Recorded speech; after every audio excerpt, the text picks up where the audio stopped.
ici-maintenant.com pour nous écouter, nous regarder via Internet. Le magazine Santé et Spiritualité aujourd'hui via la librairie de l'Inconnu au 84 rue du Cherche-Midi dans le 6e arrondissement à Paris. François de Mirbec pour représenter la librairie. François, bonjour à toi. Bonjour Laurent, comment vas-tu? Ça va bien, je t'en remercie.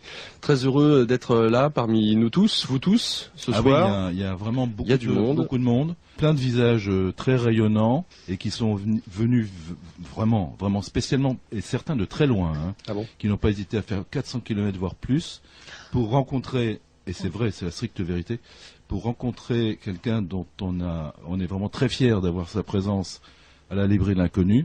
C'est notre amie Patricia Daré. Elle est devenue notre amie parce qu'elle est tellement sympa et son livre est tellement bien que on a envie de mettre un peu notre tête sur son épaule. Ne vous gênez pas. Merci Patricia. Patricia Daré, bonjour. Bonjour à vous deux, bonjour Laurent, bonjour François. Je suis très contente d'être là. Vous avez dit qu'il y a des gens qui sont venus d'aussi loin. Mais je ne savais pas. Oui, ça vient de Belgique, ça vient du sud de la France. Oui. Mais c'est formidable. Écoutez, je suis ravie, mais je suis très émue. Ce monsieur, par exemple, il a fait beaucoup de kilomètres là. Je suis très émue. Il a fait 400 kilomètres. 400 kilomètres. Voilà. Écoutez, pour vous voir. Baba. Et beaucoup d'autres personnes ont appelé pour savoir est-ce qu'on peut venir, est-ce que c'est sur invitation, etc., etc. Et on leur a dit c'était à la bonne franquette. Et parce que l'intéressant, c'est d'écouter ce que va nous dire Patricia Daré. Il y a beaucoup à dire. Patricia Daré, journaliste, animatrice radio notamment, médium, ça c'est votre casquette. Oui. Patricia Daré, Un souffle vers l'éternité, c'est un livre aux éditions Michel Lafon. Je voudrais partager mes messages de l'au-delà. Alors Patricia, on peut effectivement se poser déjà cette première question, comment est-ce qu'on devient médium, à définir ce qu'est un médium, et comment on associe le fait d'être un médium tout en étant, je dirais, les pieds sur terre, bien dans le concret, journaliste, quelqu'un de rationnel, qui a fait des investigations, qui pose des questions à différents intervenants, invités. Pour le coup, là, c'est vous qui passez de l'autre côté du micro, et de nous raconter un petit peu tout ça. Comment devient-on médium? Je crois qu'on ne devient pas, on l'est déjà, c'est ce que j'ai appris. Comment on peut être médium et journaliste, avoir les pieds sur terre? Je crois que ça fait partie de la même chose. Et je vais vous dire une chose, c'est que, en fait, quand on dit médium, on a toujours cette image de la personne un peu éthérée, qui parle couleur, chakra, pierre, etc. Et comme si tout à coup, elle était devenue une autre personne, quelqu'un dans la marginalité. Ben non, on est médium parce qu'on est humain et parce qu'on est rationnel. Ce que j'ai découvert à travers cette expérience dont nous allons parler, c'est que la médiumnité n'est pas un plus, mais ça fait partie du tout. C'est simplement l'autre partie qu'on n'utilise pas, mais qui peut également faire partie de cette rationalité, de cet ici et maintenant, de cet esprit cartésien. Je peux être journaliste et puis tout à coup, aller chercher mon accessoire médiumnité pour rendre service à quelqu'un, tout simplement. Comment vos collègues, alors dans quelle mesure peut-être ces derniers savaient que vous étiez médium? Est-ce que c'était quelque chose que vous cachiez ou pas spécialement? Je ne l'ai jamais caché, mais je ne l'ai jamais non plus prétendu, parce que on imagine bien quand on travaille dans une radio, surtout que ça m'est arrivé comme ça en cours de vie, et donc je travaillais déjà depuis très longtemps à la radio quand je suis devenue médium. Et donc je ne pouvais pas dire du jour au lendemain à mes collègues, vous savez, au fait, je parle avec les morts depuis hier, donc soyez sympas, si vous avez besoin de moi, je suis là. Je ne pouvais pas dire ça comme ça. Donc ce qui s'est passé, c'est que progressivement, moi déjà, j'ai dû accepter ce fait d'être connecté, on va dire, à une autre dimension, à laquelle nous sommes tous connectés en fait, mais de l'entendre précisément, et de pouvoir l'utiliser dans mon quotidien. Alors, au début, quand les collègues venaient me voir en me disant ah voilà, j'ai perdu mon père, ah oui, je suis très triste, oui, mon père est mort, je disais là, je peux faire quelque chose. Et puis je sentais le père qui était là. Alors au début, je n'osais pas trop. Et puis un jour, je me suis lancée. J'ai dit, mais ton père, est-ce que c'est ce monsieur qui est comme ça, comme ça, comme ça? Oui. Eh bien, il est à côté de toi.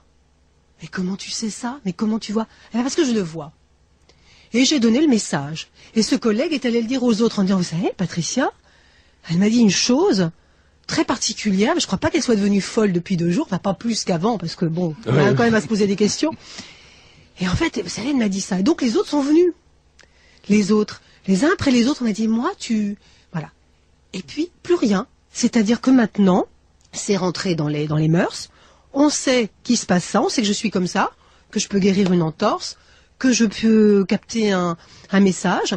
Et puis quand il y a besoin, je l'utilise, sinon je ne l'utilise pas. Je n'en fais pas, voilà. Étalage.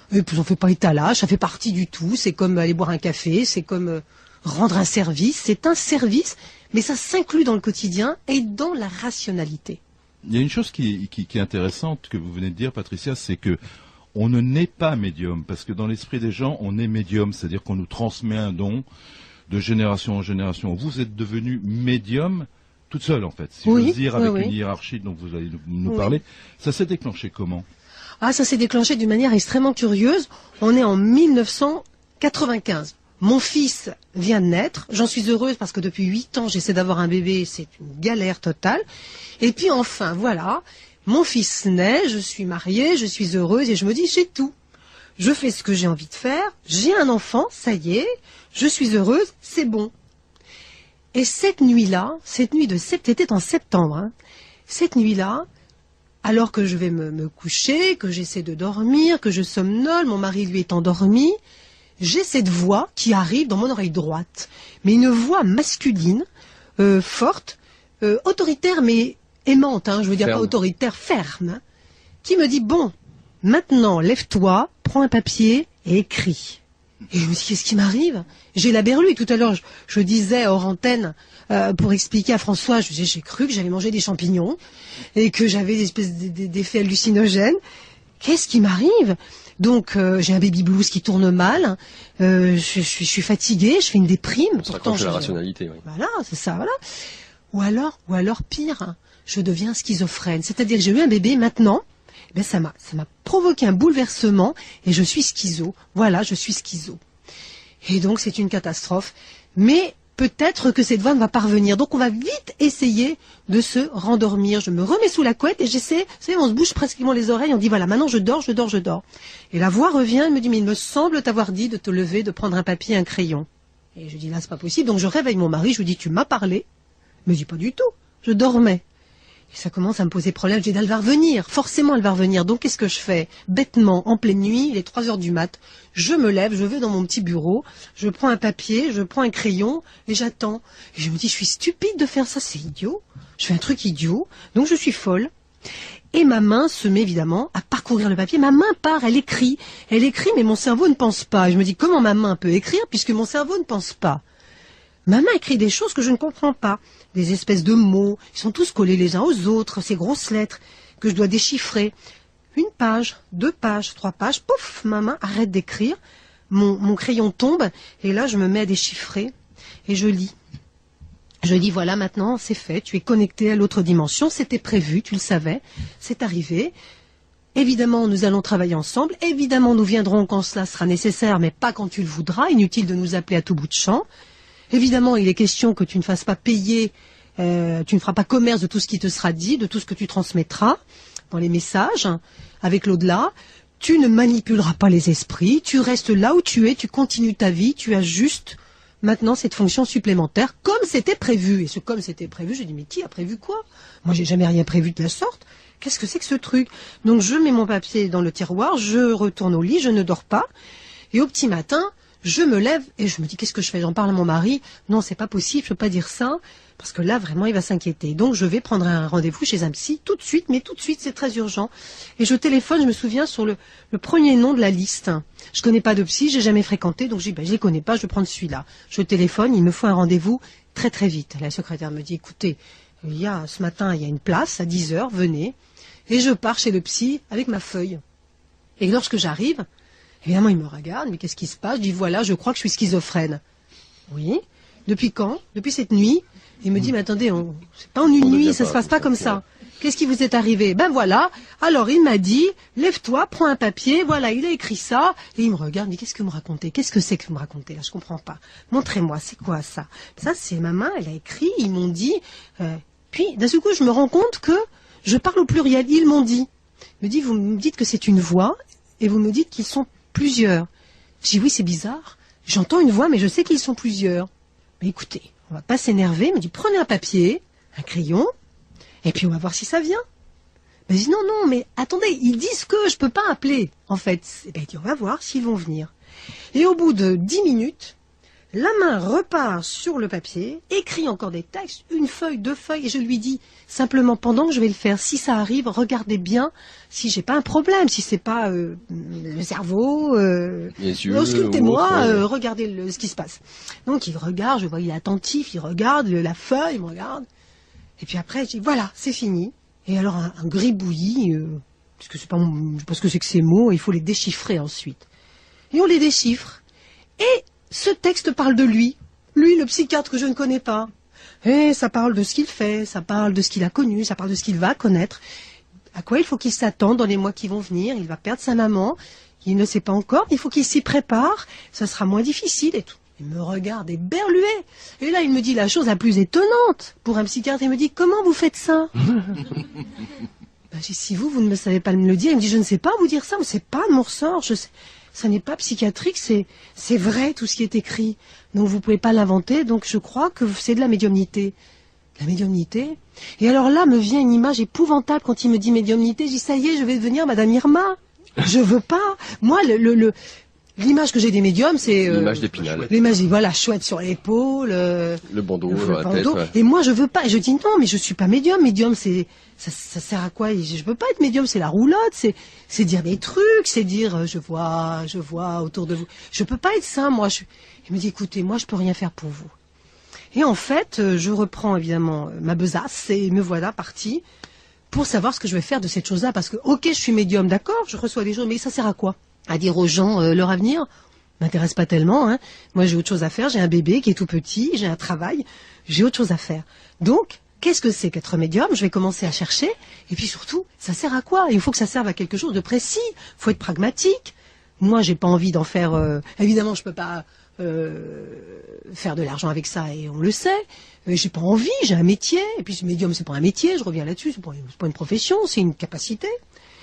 Alors là commence le grand pèlerinage qui va être de livre en livre, de personne en personne. Et puis, au fur et à mesure, je vais développer. Ça se développe puisque j'accepte. Et je me dis, le seul problème, c'est que mon mari ne va pas l'accepter. C'est un avocat, il est hyper rationnel, cartésien. Alors, si je lui dis ça à lui, il est agnostique, c'est épouvantable. Comment je vais lui dire, tu sais, je parle avec les morts, j'entends des voix. Alors là, c'est la fin des haricots. Et en fait, ils me disent dans un message, non, tout est prévu, tu peux lui en parler, tu verras. Il va juste dire, tu n'as pas l'air plus folle qu'avant.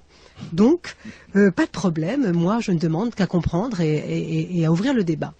Je vais timidement essayer de lui en parler, je lui dis la chose et il me dit, écoute, tu n'as pas l'air plus folle qu'avant. Et il me dit exactement ce qu'on me dit sur le message. Et là, je commence vraiment à me dire, mais c'est incroyable, mais qu'est-ce que c'est que ce truc? Mais qui parle? Qui parle? Qui est là? Qui êtes-vous? Ils sont plusieurs. Moi, je les appelle au début les mecs de là-haut parce que j'ai l'impression que c'est des gens comme nous. Je n'ai jamais mis de divin et je n'ai jamais mis d'inaccessible. Je ressens vraiment des gens qui sont comme nous, mais qui sont de l'autre côté. Un peu supérieurs quand même, puisqu'ils sont dans une dimension où on a l'impression qu'il n'y a pas de souffrance, on n'a pas de contrariété, on n'est pas confronté à la négativité, donc c'est quand même plus cool, comme on dit, hein. Et en fait, j'ai l'impression que je vais l'appeler la hiérarchie, parce que je ne sais pas quel nom leur donner.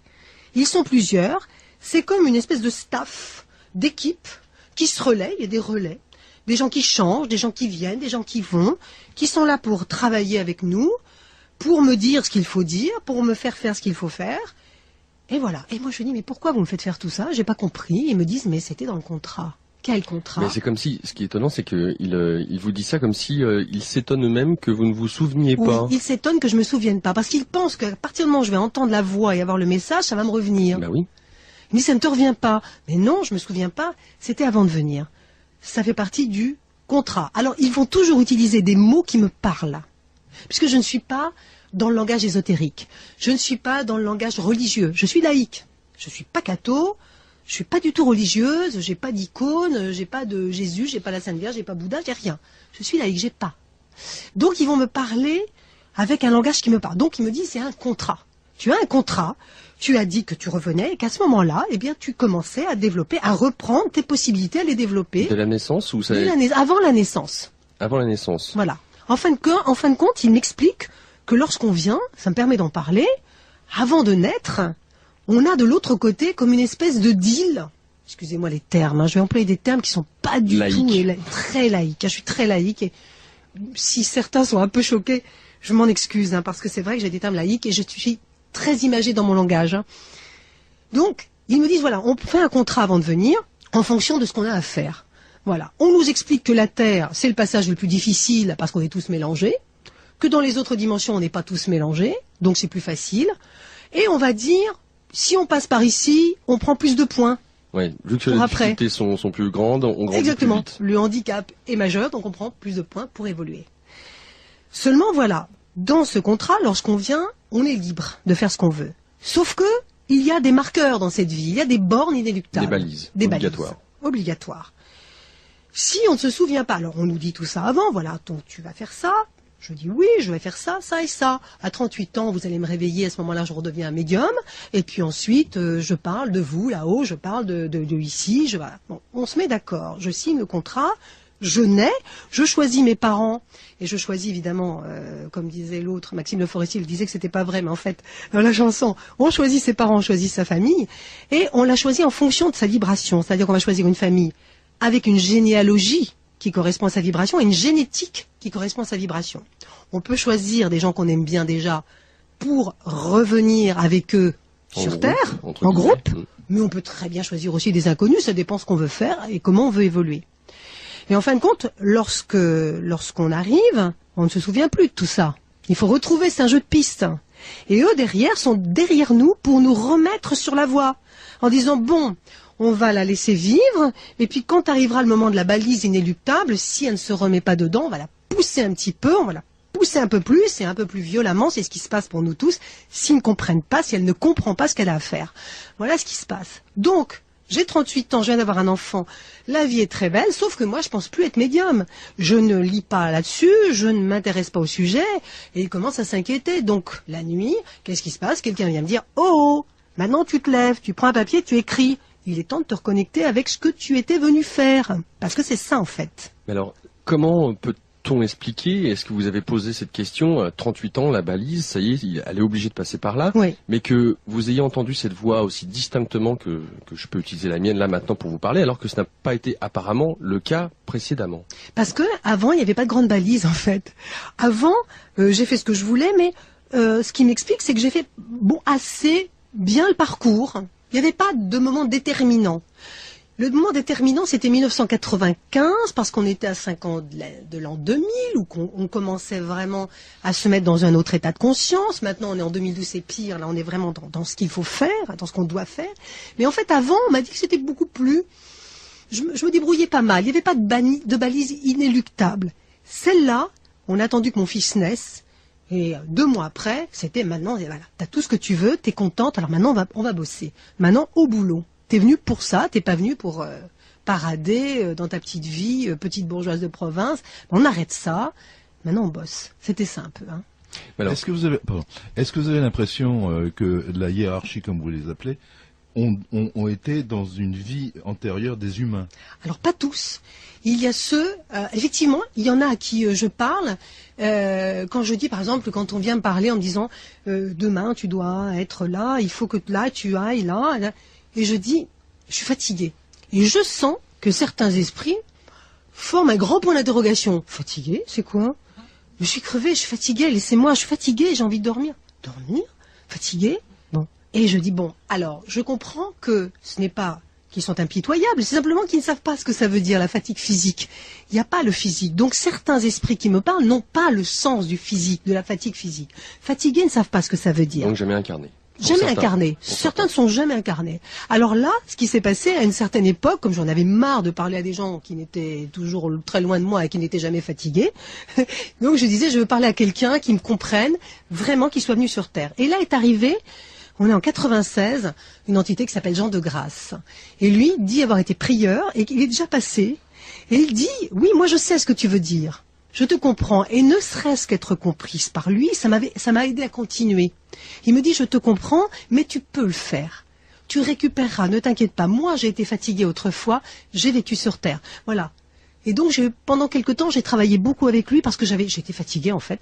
Et j'avais besoin de sa compassion. Compréhension. Voilà. Parce que les autres, ont beaucoup d'amour, mais pas de compassion, dans le sens où on ne s'apitoie pas.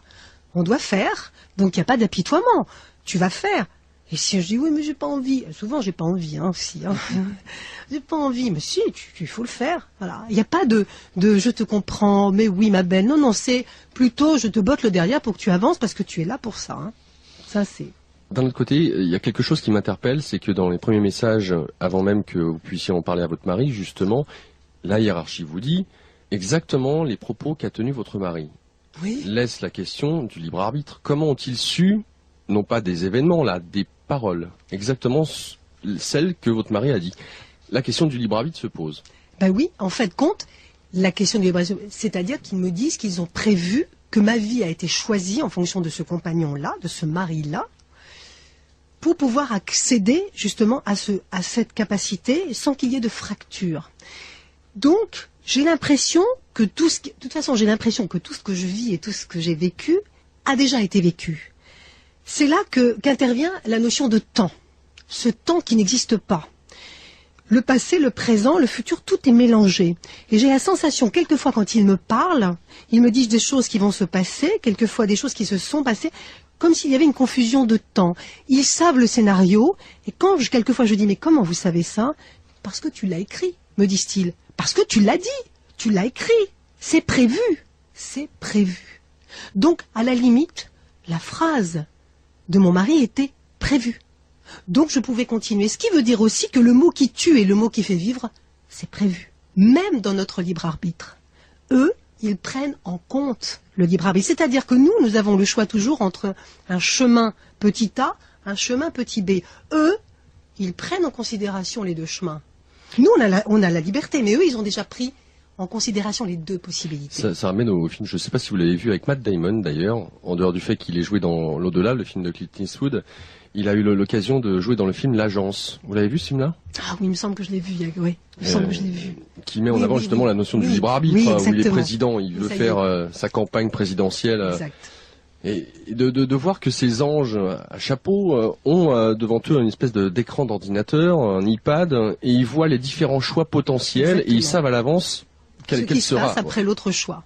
C'est exactement de l'autre côté. Vous savez, je compare souvent ce qui se passe de l'autre côté avec un immense ordinateur. J'ai toujours eu cette sensation, et j'en parle dans mon livre, de cet ordinateur que nous sommes, qui fonctionne de l'autre côté, des logiciels que l'on fait fonctionner, de cette grande cybernétique qui est en fonctionnement. Voilà. Et j'ai l'impression que tout est toujours pris en compte, tout est toujours... de toute façon, quoi que je fasse, on prend en compte le fait des choix que nous faisons. Voilà. Il n'y a rien qui est laissé au hasard. La vie et l'au-delà est d'une logique implacable. Tout est pris en compte, même dans notre plus grande liberté. Tout est pris en compte, c'est vrai. Alors, ça mène en même temps une réflexion suite à cet état de fait, enfin que je considère comme tel, moi personnellement, au même titre que vous, à savoir, mais alors si tout est prévu, on peut avoir, même si cette notion de libre arbitre est prise en considération, le sentiment d'être un peu comme un fétu de paille, bercé par le vent et allant de ci de là, mais de toute façon c'est prévu, quoi qu'on fasse, qu'on se révolte, qu'on acquiesce, qu'on dise oui, qu'on dise non, je suis le jeu du destin peut-être, et de prendre cette réflexion-là nous amène à nous sentir petits. Je suis le jeu que j'ai choisi. Je suis le jeu que j'ai choisi. Mais ça aussi, puisque passé, présent et futur se confondant, finalement à quel moment vous avez choisi? Est-ce que le choix s'est fait? Je ne sais pas, je n'ai pas toutes les réponses, je ne sais pas, mais en fait on dit on se sent petit, on est immense. Puisqu'on peut développer et on peut mettre en marche tous les logiciels. Écoutez, nous fonctionnons avec 2 logiciels, on va dire. Hein. On en a 10 000. On ne fonctionne qu'avec 2 logiciels, c'est quand même dingue. Et donc, on nous dit, fais en sorte de développer, tu fais ce que tu veux, mais quoi que tu fasses, c'est toujours considéré, c'est toujours appréhendé.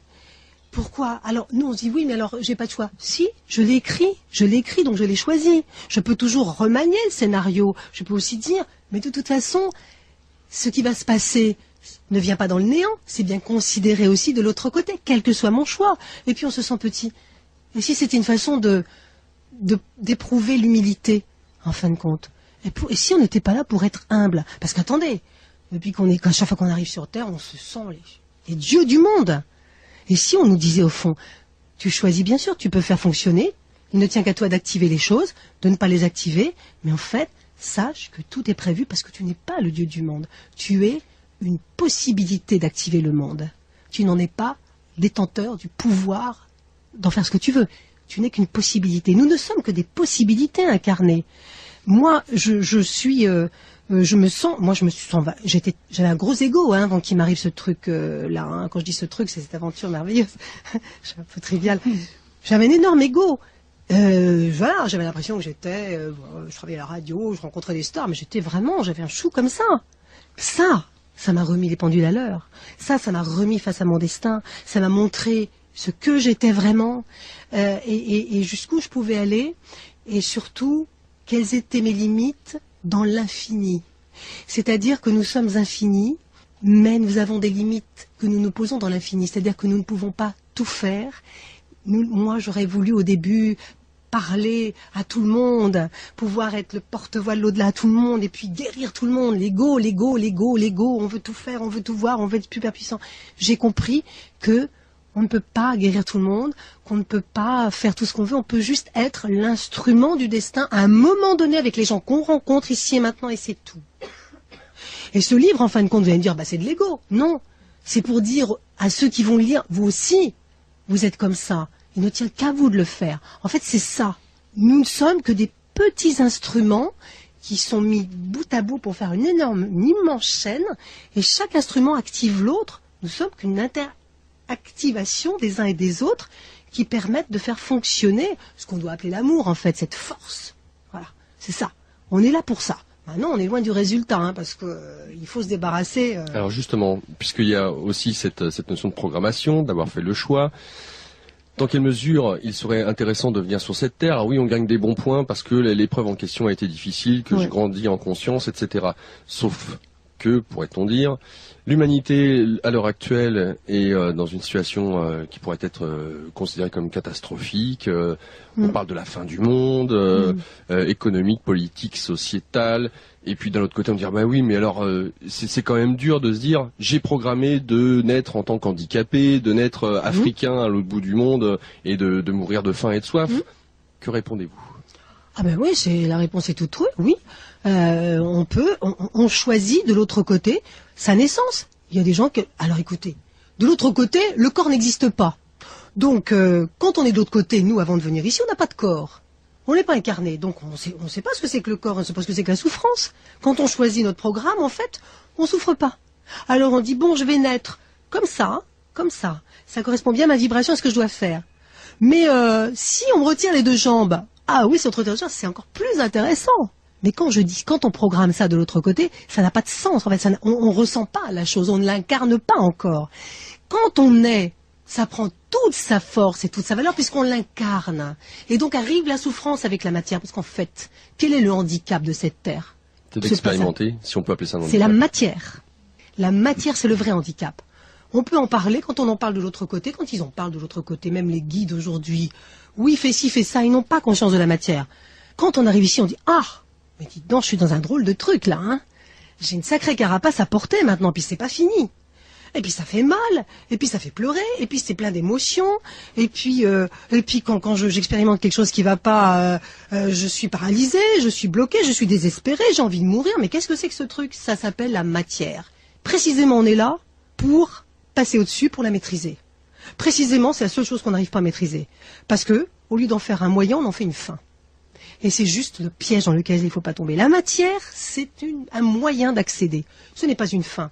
On nous dit sans arrêt l'image, se présenter, la matière, la richesse. On ne fait que ça. Eux, ils nous disent non, tu l'utilises pour accéder à ton évolution. Mais tu ne t'arrêtes pas là puisqu'elle peut se détruire. Regarde, la maison, elle brûle. Regarde, le corps, il se décompose. C'est un leurre. Malgré ça, à chaque fois que quelqu'un meurt, on fait « Oh mon Dieu, il est mort, c'est terrible. Oh mon Dieu, il n'est plus. » Mais attendez, on est là pour ça. On est pour mourir. Ça fait partie du truc. On sait très bien qu'aucun humain ne vit depuis 600 000 ans. Ça se saurait s'il y avait encore des gens rescapés de la mort depuis ça. Non, on est pour mourir. On le sait. On sait que la matière, ça se détruit. On sait que si cette table, j'ai envie de la casser, ce que je ne vais pas faire, je peux la casser. Elle peut partir. En fin de compte, on est dans ce leurre. Une fois qu'on a compris que ce n'était qu'un leurre et qu'on va au-delà, on est sauvé. Mais c'est le véritable diable. Je l'appelle le diable, la matière. C'est celle qui nous trompe. C'est celle qui nous met dedans. Et en fait, quand on dit il est né handicapé, quelle horreur. Non, les handicapés, je vous assure qu'ils sont vachement plus évolués que nous. Parce qu'ils ont pris un handicap plus grand, c'est le cas de le dire. Mais aussi, ça permet à leur âme, je ne parle pas de l'esprit, à leur âme de s'élever beaucoup plus facilement. Le petit Africain qui meurt de faim, évidemment, c'est une image atroce pour nous ici à regarder, c'est insupportable. Et on ne peut pas regarder ça. De l'autre côté, ils disent, bravo, quelle évolution. Et quand je vais en Afrique, il m'est arrivé d'aller en Afrique chez les lépreux et de voir des gens qui disent bonjour et avoir un grand sourire en disant je vais bien, merci. Parce que, à l'intérieur, il y a une liberté. Ils se sont libérés de tout ça. Alors je me dis, voilà, on est dans la matière, et à chaque fois, on le sait, et à chaque fois, on retombe dedans en disant, oh mon Dieu, mais quelle horreur. Oh mon Dieu, je me suis fait mal, mais c'est terrible. Voilà. Oh mon Dieu, j'ai des rides. Oh mais c'est horrible. Comme si on n'allait pas avoir plus que des rides dans quelques années. Je veux dire, c'est terrible. Donc, on est toujours aux prises avec cette matière. On n'arrive pas à la maîtriser, et c'est ce qu'on nous demande. Le corps, c'est un moyen, c'est un véhicule, mais ce n'est pas la fin, ce n'est pas ce à quoi nous devons accéder. C'est un moyen d'accéder. Si on arrive à accéder avec ça, mais on est fort, quoi. On n'a pas besoin de revenir plusieurs fois. On a le nombre de points suffisant. Mais c'est un drôle de travail. Et à chaque fois, on se confronte à ça tout le temps, tout le temps, tout le temps. Et est-ce que vous avez eu, depuis 1995, eu envie de temps en temps de laisser tomber les grosses valises et de vous reposer, de vous asseoir souvent, hein. Oui. Oh là là, vous pouvez pas savoir. Et qu'est-ce qui se passe avec la hiérarchie? D'abord, je suis paresseuse avec eux. Quelquefois, on me dit, il faut, je sens que ça arrive et qu'on va me laisser un message, qu'on va me dire de faire quelque chose. Et j'ai dit, non, j'ai pas envie. Oh là là, j'ai pas envie. Non, vite. Mon chocolat, mon DVD, je regarde mon truc, je veux pas en entendre parler. Je n'ai pas envie. Quelquefois, je n'ai pas envie. Et puis un jour j'en ai eu marre, j'ai dit moi je suis fatiguée, j'en ai marre de me faire passer pour, parce qu'à l'époque je me passe pour une folle, à chaque fois je colle des ambiances pas possibles dans les dîners parce que je vois des défunts qui s'installent en me disant dis-lui, alors on est en pleine fête, il faut que je dise à quelqu'un que son grand-père est là et que vous vous rendez compte l'ambiance, je mets des ambiances pas possibles, moi j'en ai marre de passer pour une folle, moi je pourris l'ambiance à chaque fois, je dis j'en ai marre d'être là. Non, j'arrête. Et quand j'essaie d'arrêter, ça va plus du tout. C'est-à-dire qu'au début je dis ouais, j'ai gagné, je suis plus forte. Et au bout d'un moment, eh bien, je commence à développer des symptômes, comme si tout s'arrêtait en moi, comme si ça ne fonctionnait plus. Je fatigue, je déprime, et je tombe malade. Quand je me remets à fonctionner, ça repart. Et l'énergie est au top tout le temps, en fait. J'ai pas le choix. Avec nous, Patricia Daré, médium et journaliste, un souffle vers l'éternité. Je voudrais partager mes messages de l'au-delà aux éditions Michel Lafon. Je vous rappelle que nous sommes au 84 rue du Cherche-Midi, la librairie de l'Inconnu, dans le 6e arrondissement à Paris. Alors Patricia, au vu de ce que vous venez de dire, en même temps, ça soulève énormément de questions. C'est un sujet dont on pourrait parler des heures. Depuis 95, et vu que vous êtes dans un milieu journalistique, et sans pour autant en faire la promotion ou se mettre en avant, en parler quand ça se présente, quand c'est l'occasion, est-ce que de votre regard, les médias prennent plus en considération ce phénomène-là? Est-ce que vous avez le sentiment qu'au jour d'aujourd'hui, peut-être, on est plus enclin, je parle des masses médias, plus enclin à promouvoir ce genre d'événement? Écoutez, moi je suis déjà surprise que mon livre ait eu la promotion qu'il a eue. Je trouve que c'est déjà un net changement, mais on n'est pas encore au top avec ça, hein. C'est-à-dire que, bon, il est de bon ton dans les médias de se moquer, parce que celui qui ne se moque pas n'est pas à la mode. En revanche, je dois dire que dans les émissions des médias télévisuels ou radiophoniques sur les périphériques, quand on m'a invité et qu'on m'a dit « Oui, alors, Patricia Daré, parler avec Napoléon, bien sûr, bientôt on m'a presque mis l'entonnoir sur la tête. » Mais en fait, après l'émission, on venait me voir en disant « Moi aussi, vous savez, hein, je vous ai pas dit là, hein, mais je peux pas vous le dire, mais moi aussi. » En fin de compte, tout le monde communiquer, aller voir les médiums, etc. Sauf qu'ils ne le disent pas devant le micro. Et ils en rient en plus. Et ils en rient et ils se moquent. Je trouve ça d'une hypocrisie totale. Mais je trouve quand même que les choses sont en train de changer. Je trouve que les choses sont en train de changer et qu'on laisse de plus en plus rentrer. Alors c'est c'est encore anarchique et c'est mal fait. Hein. C'est maltraité, il y a une ignorance totale sur le sujet, c'est-à-dire qu'on ne cherche pas à savoir, à s'intéresser vraiment. Je me rends compte que la mort, en fait, reste tellement tabou qu'on ne cherche pas à envisager une après-vie. Généralement, on reste là, ça s'arrête au cercueil pour la plupart des gens. Mais en fait, je crois qu'il commence à y avoir un frémissement dans la conscience même des médias qui ne s'en rendent pas toujours compte. Et l'intérêt commence quand même à être suscité de façon plus vive et plus... je me rends compte qu'il y en a qui prennent des risques en m'invitant. Et je trouve ça vachement bien quand même. C'est un début de changement. On sent une ère de changement. De toute façon, on est dans le changement. Hein, vous savez que j'ai eu l'occasion d'écouter Nicolas Sarkozy il y a peut-être 2 semaines de ça, où il posait des questions à une caméra, micro qui était là. Les Français devraient mieux se poser les bonnes questions, notamment sur la mort. Est-ce que vous avez écouté ces propos? Non, j'ai pas entendu. J'ai trouvé ça interpellant en campagne présidentielle d'avoir ce genre de propos. Oui. Mais bon, il parlait peut-être de son candidat opposé, quoi. Hein. Je ne sais pas, mais me vient cette question sous-jacente, à savoir le programme. Alors pas le programme présidentiel, hein, non, on est bien d'accord. Le programme que ce dernier, par exemple, où tout homme de pouvoir, de politique, quel qu'il soit, de venir sur cette terre en disant, ok, donc là, j'ai choisi tel programme, telle balise, ok, et de voir qu'au fil du temps qui passe, on arrive à l'heure actuelle avec un homme, Nicolas Sarkozy, François Hollande, notamment pour parler que d'eux, qui se retrouve dans une position où ils ont, je dirais, un potentiel de pouvoir changer les choses de par leur place, qui est grand. Mais si tout est prévu, comment pourrait-on expliquer que ces hommes, avec la conscience qu'ils ont, qui est très matérialiste de prime abord, pourrait-on penser, pourraient réellement apporter ce qui est essentiel, alors que l'essentiel, on en parle depuis la nuit des temps, hein, de grands maîtres sont venus sur cette terre. Donc, comment... Peut-être pourrait-on expliquer qu'ils loupent la marche, ils ne sont pas finalement peut-être sur la voie, à moins qu'ils aient choisi de venir spécifiquement pour, alors j'allais dire, nous mettre en difficulté, de façon à susciter chez nous tous un réveil.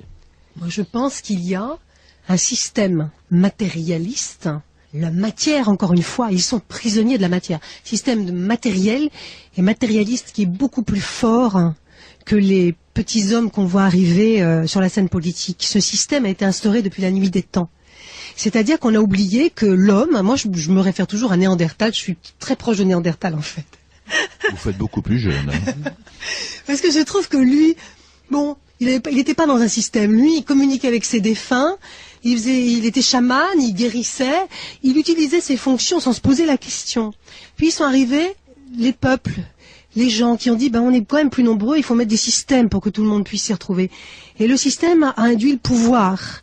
Le pouvoir, c'est moi qui ai les cordons de la bourse. On va créer l'argent. Moi, je tiendrai les finances. Moi, je tiendrai l'eau, etc. Et là, on a commencé à créer les pouvoirs où l'ego a commencé à pouvoir fonctionner. Avec le pouvoir, l'ego a fonctionné. À partir du moment où on a un système matériel, le pouvoir et l'ego, on est mal barré. Parce que de ça, comment on s'en sort de ça?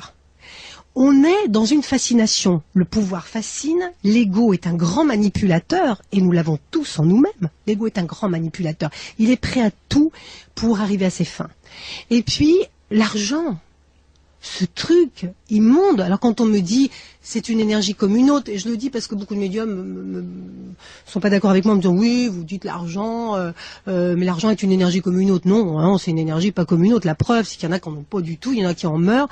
Il sert à financer les armes, à financer la destruction. Je crois pas que ce soit une énergie comme une autre. Non, on la met pas. Pour moi, on le met pas dans la spiritualité. Ça peut pas marcher comme ça. Pas de cette manière-là, en tout cas. Et en fait, ce système créé depuis des centaines d'années, des milliers d'années, est devenu une espèce de pieuvre tentaculaire qui nous tient tous. Comment on s'en sort? Parce qu'un homme va venir en disant moi je suis plus d'accord, hein, même quel que soit le candidat aujourd'hui, qui disent écoutez, on va essayer de réformer, on va faire ça comme ça. Il ne peut pas sortir du système. Le système l'a mangé. Heureusement. Il se passe une chose, c'est qu'en 2012, là, maintenant, le système est en train de s'autodétruire. Il devient fou. Donc, il est en train de s'autodétruire et il lui-même est en train de se manger tout seul. Il n'a même plus besoin qu'on intervienne, il est en train de se manger. Il ne fonctionne plus. Il a beau utiliser des pions qu'il met ça et là, des applicateurs, des petits chefs. Ils se détruisent eux-mêmes puisque ça ne marche plus. Donc aujourd'hui, il n'y a aucune crédibilité, je trouve. Il faudrait vraiment un grand révolutionnaire pour dire non, on arrête tout ce type de système parce qu'on est en train de marcher sur la tête.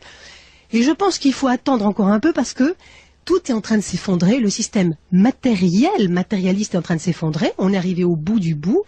Et ça, c'est une bonne chose parce que enfin après, dans quelques temps, quand tout va être, alors on va subir, ça va pas être simple pour nous, mais peut-être que dans cette souffrance, on va être capable justement, ça va être le moment d'utiliser nos ressources, celles qu'on n'utilise pas, parce que si on parle en ce moment du système qui s'écroule, on dit mon Dieu, j'ai plus d'argent, comment je paye mon loyer, comment je paye ceci, cela.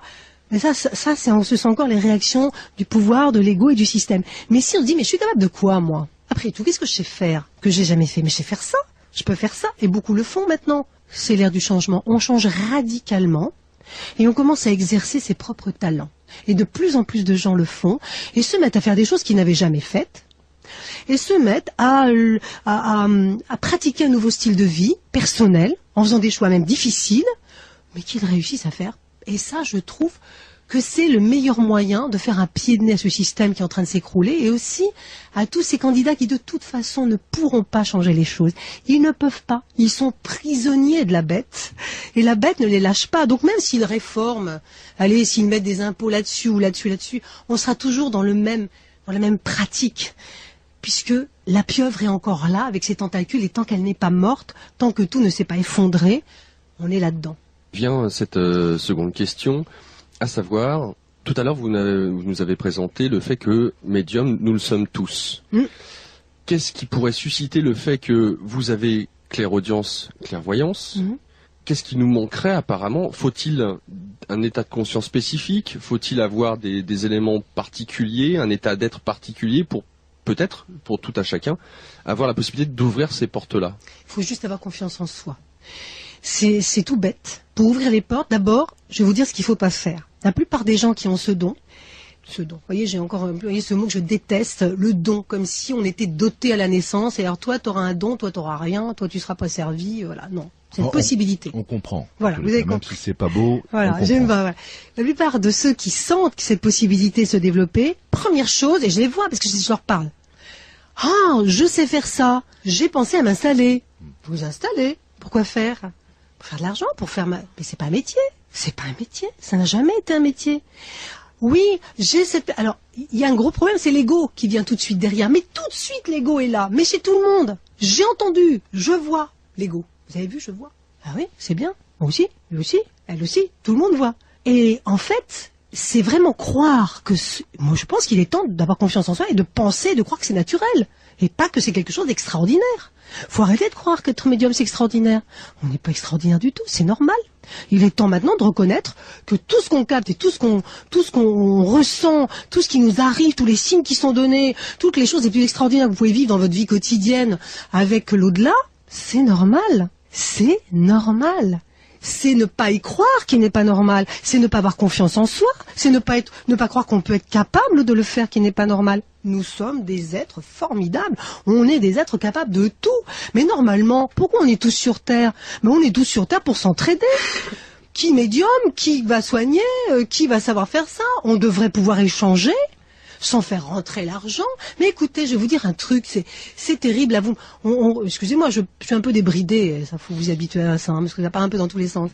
Vous imaginez quelqu'un qui va voir une médium, qui s'est installée, et qui veut parler avec son père ou son enfant. Et la médium dit, oui, je vais aller chercher votre papa. Déjà, on va pas chercher les gens, ils se présentent. Alors déjà, pour être médium, il faut être sûr que tout le monde va se présenter toute la journée, parce que c'est pas le cas. On se présente pas tous les jours, il faut être sûr que pour le rendez-vous, la personne va être là. Et en plus dire, voilà, votre père vous dit ça et ça et ça, c'est 50 €. Mais vous croyez que les gens de l'autre côté sont contents de voir leurs enfants, leurs parents, devoir payer pour avoir un message de leur part? Mais c'est absolument illogique. C'est une chose qui est naturelle, la médiumnité. C'est une chose normale. On devrait se le dire entre collègues. Ceux qui l'ont devraient dire, je sens ton enfant. Voilà, il arrive.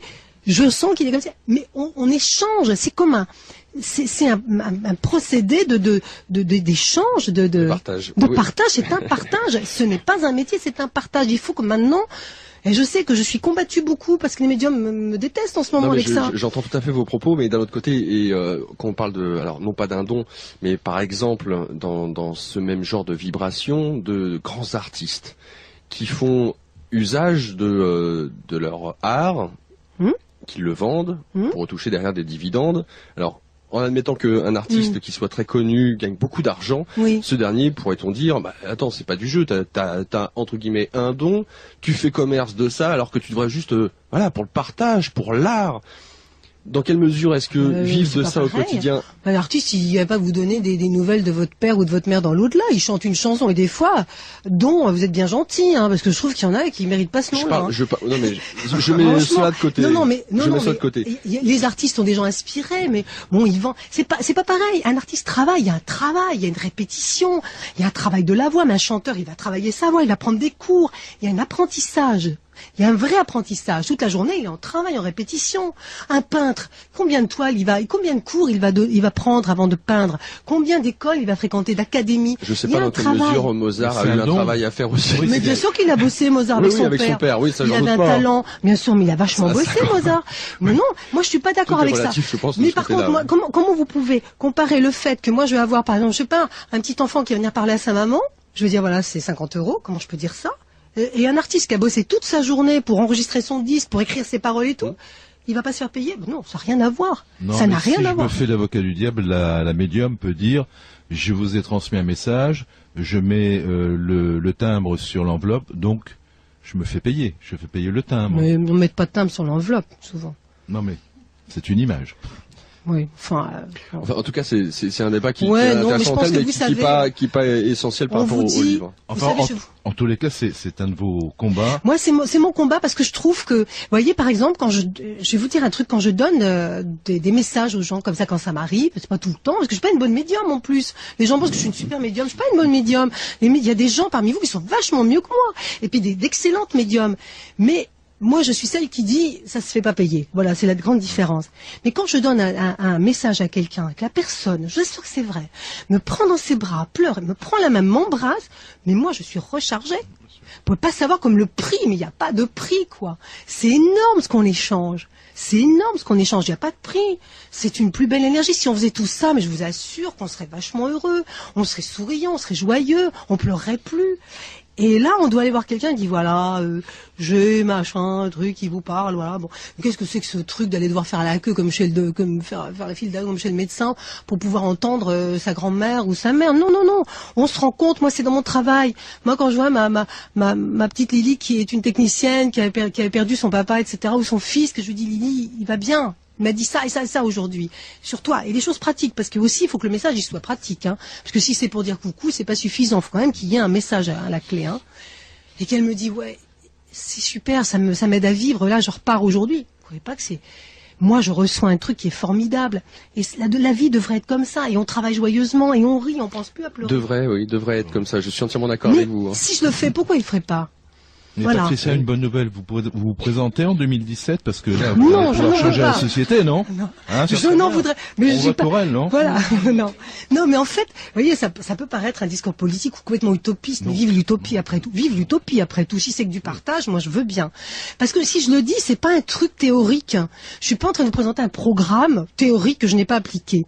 Je vous parle d'une chose que j'applique tous les jours. C'est ce que je vous dis dans mon livre et ce que je vous dis là, je le fais tous les jours, dans ma vie quotidienne. Je dis pas que je rencontre des milliers de gens, je peux pas, parce que je suis dans mon Berry, etc.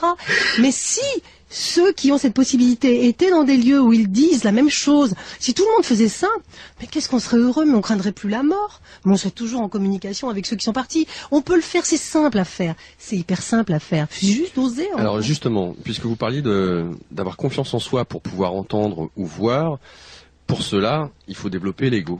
Pas forcément. L'amour de soi. Ouais, l'amour de soi, c'est pas l'ego, hein. Alors pour ma part, je mets ça sur la construction de l'ego et le fait de s'aimer. L'ego, c'est aussi ce qui permet d'utiliser le mental, de se structurer. Moi, je l'appelle autrement parce que l'ego, c'est tellement galvaudé, c'est comme le mot amour, c'est tellement galvaudé, on sait plus à quoi ça correspond. Il y a des gens qui vous disent oh j'aime, et puis quand vous les mettez à l'épreuve, il y a plus personne.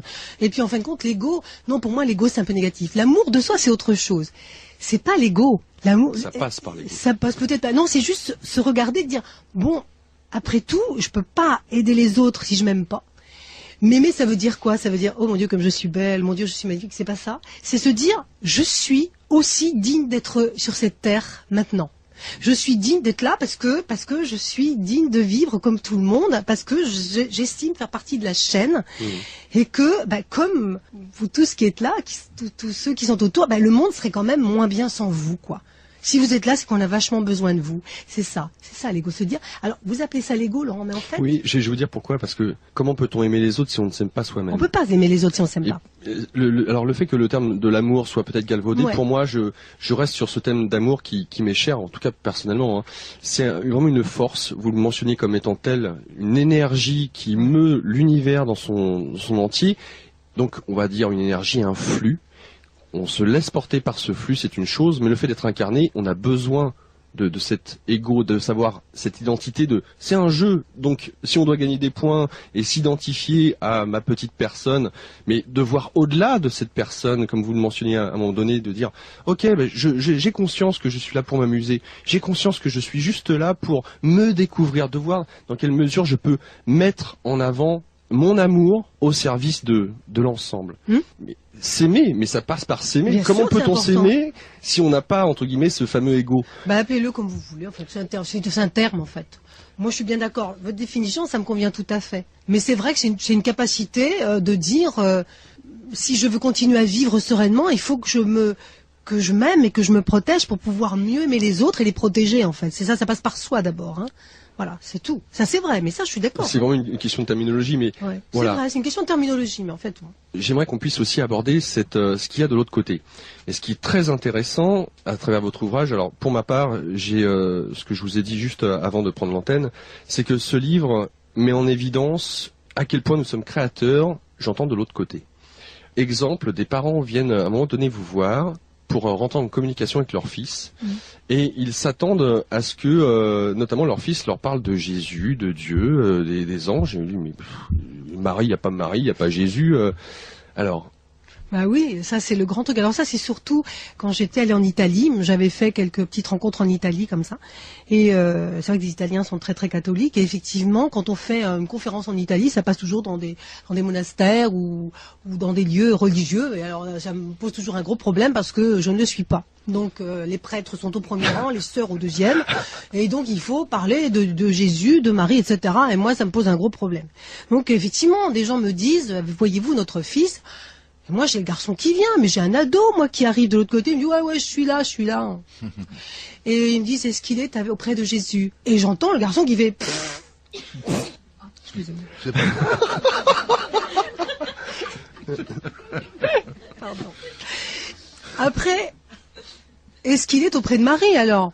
Non, pareil. Et le garçon me dit, oh, qu'est-ce qu'ils me cassent les pieds avec leurs histoires? Ça n'a pas changé, ils sont toujours aussi gnangnan.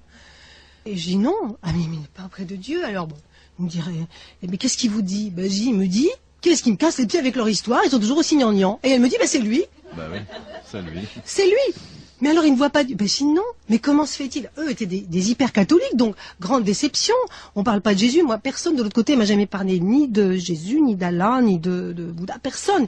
Tout ça, on m'explique que c'est une imagerie dont nous avons besoin ici. Un moteur pour avancer. C'est un moteur simplement. C'est pas une. Et donc, c'est vrai que ça pose problème chez les gens qui ont la foi, qui ont une foi religieuse, j'entends qu'ils sont dans la religion. Et c'est très compliqué parce que expliquer que l'au-delà n'est pas religieux et que rarement, si, il y a quelques messages, les gens reçoivent des messages avec effectivement des symboles religieux, mais c'est assez rare en fait. Les messages qui viennent de l'autre côté sont assez laïques, hein, puisque le monde de l'autre côté est assez laïque. En fait, c'est le monde de la conscience, mais la conscience avant l'existence de Jésus, avant l'existence d'Allah, avant l'existence de Bouddha. En fin de compte, moi je reviens à Néandertal. Je reviens à Cro-Magnon. Voilà, c'est l'au-delà de Cro-Magnon, c'est-à-dire que cousin maintenant. Voilà, c'est mon cousin exactement, on se ressemble beaucoup d'ailleurs. Et tout ça n'avait pas été créé à l'époque. Voilà, donc l'au-delà n'est pas religieux. La religion est venue bien après. C'est une création humaine. C'est l'homme qui a créé la religion. C'est pas l'au-delà. Et en même temps, à travers ce témoignage, ce que j'ai trouvé intéressant, c'est que finalement, la conscience étant dégagée de la matière, on recrée de l'autre côté ce que l'on souhaite en fonction de ses croyances. Oui, ouais, c'est vrai. Donc, lorsque on est de l'autre côté, comment est-ce que je pourrais, par exemple, aborder le fait que je rencontre ma grand-mère qui est partie, etc. Est-ce que c'est réellement ma grand-mère? Est-ce que, finalement, dans les différents plans de conscience de ces autres dimensions, il y a aussi cette notion d'évolution. Donc, est-ce que je vais forcément rencontrer des personnes, des membres de ma famille? Est-ce que je vais avoir l'occasion, si je crois en Jésus, de rencontrer Jésus, par exemple? Et voilà, donc, si vous pouviez nous détailler peut-être un petit peu plus ces différentes sphères d'existence. Alors, en fait, d'après ce que je sais, hein, c'est ma vérité, c'est pas la vérité universelle, je le dis bien, hein, parce que, voilà. En fait, ce que j'ai compris, c'est que de l'autre côté, souvent je dis, parce qu'on aime bien savoir, as-tu retrouvé un tel? Non. Oh, stupéfaction, comment? Il n'a pas retrouvé. Il a retrouvé son père? Ah non, non, je suis pas avec mon père. Alors on me dit, mais c'est très triste alors. Je dis non, je suis pas très triste. En fin de compte, moi, je suis dans mon évolution. Ceci, voilà, peut-être que je le reverrai plus tard, mais je l'ai pas encore vu. Mais c'est pas essentiel, puisque on redevient soi au milieu de l'univers. Il faut bien savoir quand même qu'on nous explique que quand on est ici, on est accompagné et on en fait une fin du monde, en fin de compte, notre univers, nos parents, nos maris, nos femmes, nos enfants sont notre univers et on croit que c'est le centre de l'univers. Or, quand on passe de l'autre côté, on se dégage de tout ça, on les retrouve, eux qui voyagent et qui évoluent dans d'autres sphères, et tout ça est tout à fait normal puisque c'est essentiel. Et on prépare un retour ailleurs, ici ou autre part, avec peut-être de nouveaux accompagnants. Parce que c'est ça l'évolution en fait, hein. C'est ça. Ici, l'histoire que nous vivons ici, c'est une petite histoire qui dure 3 secondes dans l'univers. On arrive ici, on utilise une identité, celle qu'on utilise, mais on n'est pas ce qu'on est. Je suis pas Patricia Daré, je suis Patricia Daré ici et maintenant, mais c'est moi à l'intérieur, et comme vous n'êtes pas votre identité, vous êtes vraiment plus. Vous avez toujours existé, donc vous êtes bien plus que ce que vous êtes ici maintenant. Et en fait, on a l'impression, ici, c'est ça le leurre de la matière, que tout s'arrête ici. Non, de l'autre côté, ils continuent. Il y en a même qui n'ont même plus envie de discuter avec nous. On n'arrive plus à les joindre, parce qu'ils sont partis. Ils ont évolué. Souvent, pour nous rassurer, ils viennent nous chercher quand on meurt, mais juste nous saluer. Et puis on comprend, quand on passe de l'autre côté, que on n'a pas besoin de rester avec eux, en fait. L'amour qui nous unit est suffisant pour partir dans l'éternité. Et on n'a pas besoin de passer du temps comme ici. Encore une fois, il y a un mot qui est important, c'est éternel et le mot infini. C'est difficile, il est difficile d'imaginer ce que ça veut dire éternité. Quand on dit éternité, ça fait long. On me dit toujours, oh c'est long, c'est ennuyeux, parce qu'évidemment on fait référence au temps terrestre. Quand on dit infini, on dit, oh là, c'est grand, ça s'arrête où? Comme si ça devait s'arrêter. Maintenant, ça s'arrête pas, et c'est de tous les temps. Ça veut dire que nous sommes, depuis toujours, et nous serons toujours, sous différentes formes. Nous sommes à 3 secondes de notre existence sur cette terre. Un passage un peu pénible, parce que la matière, parce que les souffrances, ça nous le rend pénible. Mais dès qu'on passe de l'autre côté, on l'oublie. Il y a même des défunts qui oublient leur nom. Ils ne savent même plus comment ils s'appellent, mais peu importe qui ils étaient. Ils sont, donc qu'ils ont été, comment vous appelez-vous? Je sais pas. Comment vous appeliez-vous? Je sais pas comment je m'appelais, moi. Ce que je sais comment je m'appelais, je me rappelle plus. Et souvent, pour se manifester à quelqu'un qu'ils connaissent ici, ils prennent une image. Alors je décris qui je vois. Alors on me dit, c'est bizarre. On me dit, par exemple, tu vois bien mon père, mais tu le vois pas avec le même nez. Ou c'est bien lui, mais tu ne le vois pas avec ses yeux. Oui, parce que quoi? Parce que les défunts ne se souviennent pas comment ils étaient. Comme ils ne sont plus, ils utilisent ce qu'ils pensent avoir été, le souvenir qu'ils ont de leur vie terrestre. Et quelquefois, ça se voit aussi, c'est en transcommunication sur les écrans et sur les images qui sont... Quelquefois, c'est plus du tout ce qu'ils étaient. Ils se présentent différents de ce qu'ils étaient parce qu'ils ne s'en souviennent pas. C'est approximatif. C'est bien ça, mais avec un nez comme ça, avec des oreilles comme ça, c'est un peu différent. Voilà. Puis quelquefois, ils se montrent à 30 ans. Patricia Daré avec nous, médium et journaliste, un souffle vers l'éternité. Je voudrais partager mes messages de l'au-delà aux éditions Michel Lafon. Nous sommes de la librairie de l'Inconnu, 84 rue du Cherche-Midi, dans le 6e arrondissement à Paris. Il y avait eu un film qui avait été fait, c'était avec celui qui a joué dans Peter Pan, Robin Williams. Et le film donc mettait en avant le fait que finalement l'au-delà était vraiment à l'image de nos créations.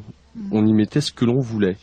Et dans ce sens-là, pour ceux et celles qui pensent en quittant cette terre que l'enfer, la damnation va les rejoindre, ou qu'ils vont y aller, ou ceux et celles qui pensent qu'ils sont athées, qu'est-ce qu'il advient de ces derniers? Écoutez, ça c'est très étrange, parce qu'ils vont rentrer dans le film qu'ils ont tourné, en fait. C'est-à-dire que, souvent, quand je rentre en communication avec des défunts, Je sens, par exemple, quelqu'un veut parler avec son père, et je sens un homme qui vient, mais qui vient à reculons, et qui me dit de l'autre côté, moi de toute façon j'y crois pas, hein. J'y crois pas. Le vivant? Non, le mort. Le mort. Et souvent, j'ai dit, mais comment ça, j'y crois pas? De toute façon, c'est pas possible. C'est-à-dire, je suis encore vivant, mais j'y crois pas. Parce que je croyais pas que c'était possible. Donc, je reste dans je suis incrédule, je n'y crois pas. Mon incroyance, je ne veux pas y croire. Alors ça arrive. Donc, en fait, il se croit toujours vivant. Le déni, non. C'est-à-dire, je suis mort. Alors, il y a deux choses. Il y a ceux qui disent, je suis mort, mais je suis mort. Ben, vous êtes vivant parce que je vous parle. Non, mais ça, c'est pas possible. Ça, c'est pas possible. Alors ça arrive. C'est-à-dire, il est têtu, et quand je dis, écoutez, il n'y croit pas. Et on me dit, oui, il était pareil, il voulait pas en entendre parler. Ah, il y a des gens qui continuent de ne pas vouloir en entendre parler de l'autre côté. Ça peut durer un certain temps. C'est-à-dire 2-3 siècles pour eux. Oui. Pour nous, je veux dire, pour eux quelque temps. Et jusqu'à ce qu'ils évoluent. Parce qu'on évolue toujours. Au bout d'un moment, on leur envoie des petits hameçons pour essayer de les ramener un petit peu. Il y a ceux qui disent, de l'autre côté, moi, de toute façon, je vais m'en sortir, je vais pas mourir, vous inquiétez pas. Je me bats contre ma maladie, mais attendez, vous êtes déjà mort. Vous êtes passé. Non. Ben si, vous êtes passé. Pas possible. Ils ont toujours le sentiment d'être vivants. Je suis pas mort. Ben si. Mais vous rigolez. Voilà, j'entends ça. Mais vous rigolez, mais elle plaisante. Mais c'est horrible. Voilà, c'est sentiment, je suis pas mort. Il y en a même qui continuent d'aller au bureau, il y en a qui continuent de faire leurs courses, on les trouve. Donc la notion du temps pour eux est totalement différente. Ils perçoivent Ils sont tellement convaincus. Dans une boucle temporelle. Qui ne peuvent pas mourir. On continue de faire exactement les mêmes gestes, on ne se pose pas la question. Tout comme de son vivant, on ne se posait pas la question. Ce sont des gens qui ne se posent aucune question. On va travailler tous les jours, on ne se pose pas la question de sa vie et de sa mort, de l'après, de l'avant, donc on continue. Et puis, il n'y a pas de règle, il n'y a pas de généralité là-dessus, ce sont des cas particuliers. Et puis, généralement, les athées croient toujours pas en l'au-delà et surtout pas en un dieu ni à une hiérarchie. Il y a ceux qui ne passent pas parce qu'ils sont attachés à la matière et qui veulent continuer de gérer ici. Il y a ceux qui ne passent pas parce qu'ils sont encore dans le choc de leur mort en disant mais qu'est-ce que je fais, qu'est-ce qui se passe, mais qu'est-ce qui se passe, mais qu'est-ce qui se passe. Il y a ce que j'appelle les fantômes qui continuent d'habiter des maisons parce que eux, en fait, ce sont des gens qui ont décidé d'être dans un lieu et de se fermer au monde. Parce que là, quand je parle des défunts, c'est ceux qui peuvent encore communiquer avec moi, qui communiquent avec les médiums. Il y a ceux qui ne veulent plus communiquer. Je les appelle les fantômes. Ils sont dans un lieu et continuent d'y vivre. Vous en rencontrez d'ailleurs avec votre mari, vous partez en week-end, me semble-t-il, dans une auberge, voilà, c'est ça. Oui. Et là, oui. Pareil, oui. Là, je rencontre cette forme étrange. Enfin, ce sont les fantômes, j'appelle ces espèces de fantômes. Je les appelle les fantômes parce que ce sont des présences assez diaboliques, en fait, assez maléfiques. Hein. Quand elles sont là, vous les sentez, puis vous n'allez pas bien. Ce sont des présences qui vous mettent très très mal à l'aise. Il y a plusieurs sortes de fantômes. Il y a ceux qui continuent à être là, vous les voyez passer dans les lieux. Oui. On voit ces formes, ou pas formes d'ailleurs. On sent ces présences, on entend ces bruits, ils continuent de faire, mais ils ont fermé les portes de leur monde. C'est-à-dire qu'ils continuent de faire ces gestes automatiques, mais sans regarder à l'extérieur, comme ils vivaient en fait. Ils étaient repliés sur eux-mêmes. Et ils ne voulaient pas quitter leur demeure. Il y a toutes sortes d'entités. Il y a toutes sortes de consciences. Et en fait, il n'y a pas de vérité universelle. Il y a les fantômes. Alors, il m'est arrivé d'aller essayer de dégager un fantôme d'un lieu, et puis qui me voyait. Il y a ceux qui vous voient pas, puis il y a ceux qui vous voient, et qui me prenaient pour le fantôme. C'est-à-dire... Comme le film Les Autres. Voilà, exactement. C'est-à-dire que je lui disais, maintenant, je le voyais dans la pièce, il avait été photographié aux fenêtres peu de temps avant par des gens, on le voyait, etc. Je le vois dans la pièce. Je lui dis, maintenant, vous allez partir, il est temps... Il était là depuis très longtemps et il me dit, mon Dieu, il me voit et j'entends, mon Dieu, un revenant. Il disait, un revenant, il prie. Je lui dis, je ne suis pas un revenant, je suis venu vous aider à passer. Oh mon Dieu, un revenant, il hurlait. Il récitait, il ne pouvait pas, il avait peur de moi et il prétendait que c'était moi qui étais morte. Morte. Et alors après un certain temps, je dis, mais alors, qui est mort dans cette histoire? Mais oui, mais c'est très intéressant, mais oui. Qui est mort, lui ou moi? Je sais plus. Il me dit, je suis le fantôme, je dis que vous êtes le fantôme, non, c'est toi. Donc, ça devient un peu, bon, j'ai jamais pu le faire partir, mais il voulait pas. Il me dit, non, va des rétros, il faisait toutes les prières, jetait toutes les prières à la tête, donc voilà. Et puis il y a des tas de conscience de l'autre côté. On peut pas généraliser en disant de l'autre côté c'est comme ci, comme ça. En fin de compte, on continue d'être ce qu'on était. On a ce caractère. D'ailleurs, quand on est médium, quand on parle avec l'au-delà, qu'est-ce qui vient tout de suite avec l'entité? C'est d'abord un caractère qui arrive. Je peux décrire un caractère. Donc on garde, la première chose qu'on garde, c'est son caractère. Après, on a une énergie. Soit elle est forte, soit elle est faible. L'énergie qu'on avait. Et après seulement, le défunt va commencer à se recomposer un physique. Bon, je pense que j'étais un peu comme ça, un peu comme ça, un peu comme ça. Voilà. Et puis on va essayer de donner des éléments, un nom, etc. Mais c'est le caractère. Et ce caractère-là, il continue de l'autre côté. On est dans son caractère, dans sa conscience. Mais dans son caractère, c'est important. Caractère, c'est la première chose qui reste. Quand on est en contact, on a soit, quand quelqu'un avait beaucoup d'humour, c'est la première chose qui arrive, c'est l'humour. Quand quelqu'un a été têtu, c'est le côté têtu. Donc, effectivement, quelqu'un qui est têtu et qui ne croit pas à l'au-delà, il va passer de l'autre côté, mais il dit, je ne suis pas mort. Je n'y crois pas. D'ailleurs, ce qui est intéressant dans le fait qu'on vous prenne pour un revenant, et inversement, c'est sur la notion même de ce qu'est la réalité. D'une manière générale. Qu'est-ce que la réalité ? Et finalement, on parle ici de l'autre côté du voile, on parle des défunts, mais finalement, il y a aussi cette notion de dimensions qui sont les unes à côté des autres, et vous parliez du temps. Passé, présent, futur n'existe pas en tant que tel, si ce n'est peut-être juste l'ici et maintenant qui, lui, pour le coup, existe. Est-ce que l'on peut choisir, admettons, l'époque, une époque qui pour nous, par exemple, serait le passé, pour s'incarner. Oui, tout à fait. Pour s'incarner, on choisit en fonction de notre vibration ce qui nous est nécessaire. Ce qui nous est nécessaire. Tout est possible, en fait. On choisit ce qui nous est nécessaire, pas ce qu'on veut. C'est très important, parce que c'est un détail, on croit comme ça que c'est... Voilà. Mais non, non, non. Dans ce que je vis, on me dit, on va te faire faire ce qui est nécessaire, pas ce que tu as envie. C'est jamais ce que j'ai envie de faire qu'on me fait faire, en fin de compte. C'est toujours ce qui m'est nécessaire, ce qui est très différent, parce que ça donne pas toujours envie. Et en fait, on vous fait choisir ce qui vous est nécessaire pour avancer. D'où, quelquefois, des situations pas marrantes. Pas marrantes. On peut se réincarner dans une époque, effectivement. On peut même être en ce moment même, alors je vais aller plus loin, je ne veux pas rentrer dans le débat, parce qu'on peut même, vous, maintenant, Laurent, vous pouvez être dans une autre époque, en train de vivre actuellement, puisqu'on est, le temps est fractal et non pas linéaire. Ouais. Vous êtes même certainement de l'autre côté dans une autre époque. Ça n'existe pas tout ça. Nous sommes ici maintenant, mais nous sommes aussi ailleurs, avant et après. Nous, ce qui nous intéresse, c'est d'ici et maintenant. Mais on peut aussi utiliser l'après et l'avant. Pourquoi est-ce que la hiérarchie fait appel à vous pour faire passer des esprits qui errent, qui sont perdus?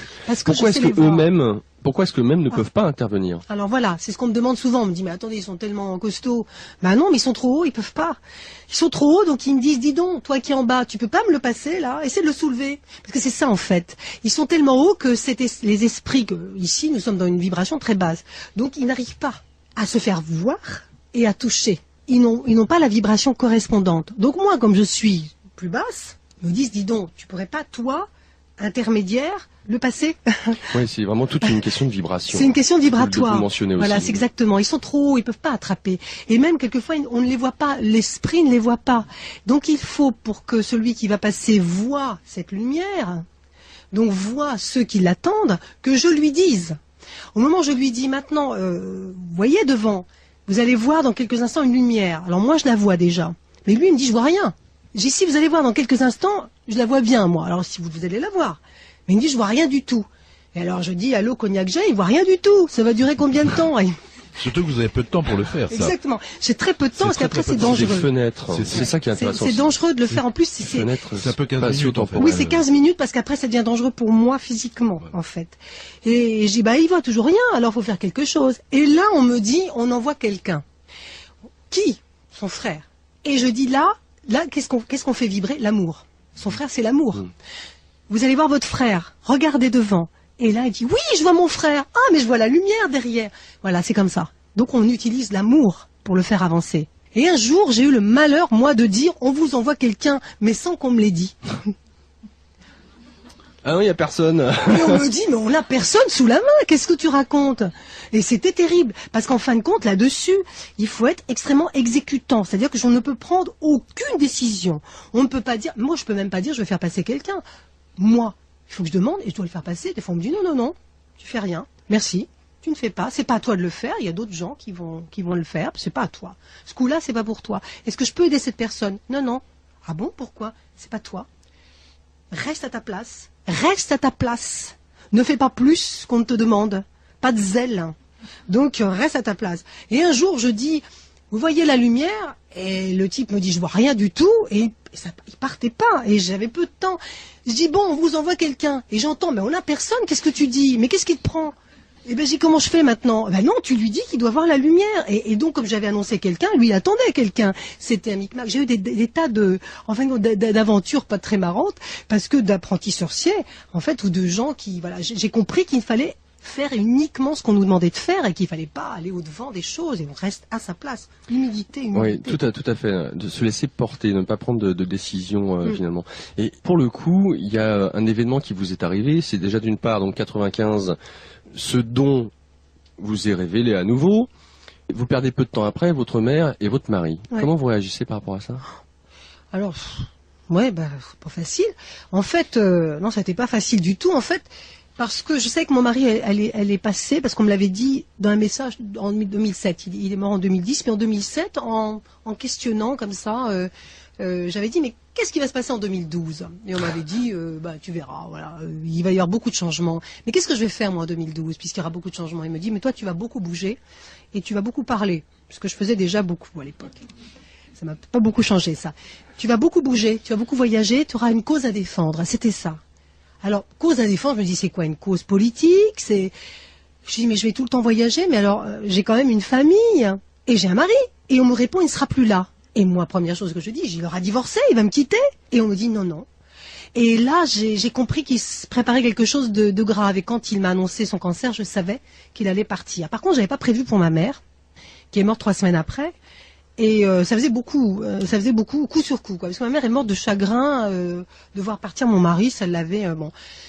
Mais toujours en relation en fait, hein, toujours en communication. Mon mari, dès le soir de sa mort, est venu déjà me parler.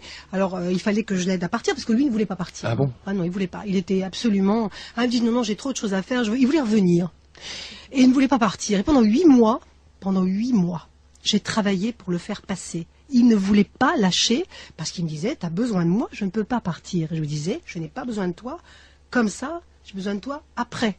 Quand tu seras passé, tu seras plus à même de m'aider. Ça a été terrible. Il ne voulait pas quitter la terre. Bon, c'était un homme politique, donc ça explique beaucoup de choses aussi. C'était un avocat, homme politique, donc très dans la matière, etc.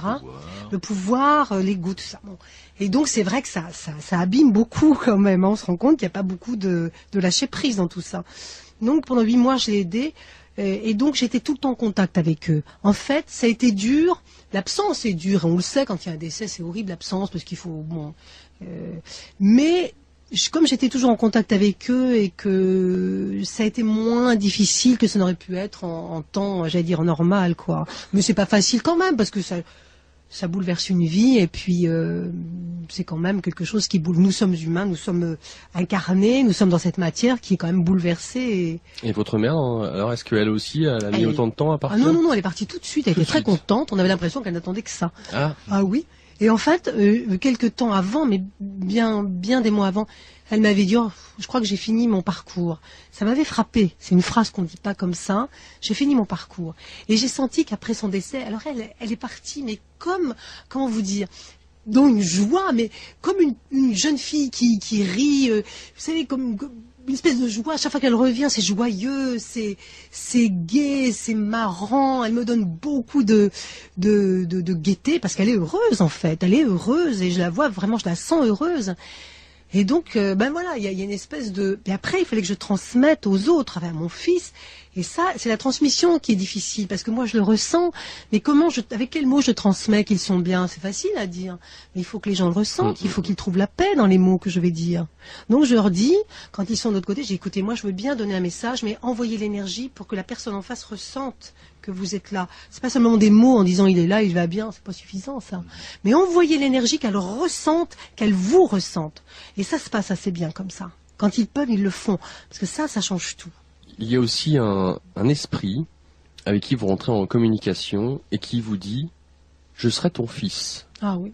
Et je crois qu'il précise l'année, me semble-t-il. 94, oui. 94. Alors ça, c'était avant que vous ayez vos dons, cette ouverture. Bah alors j'ai fait un truc que je ne conseille à personne, qu'il ne faut jamais faire.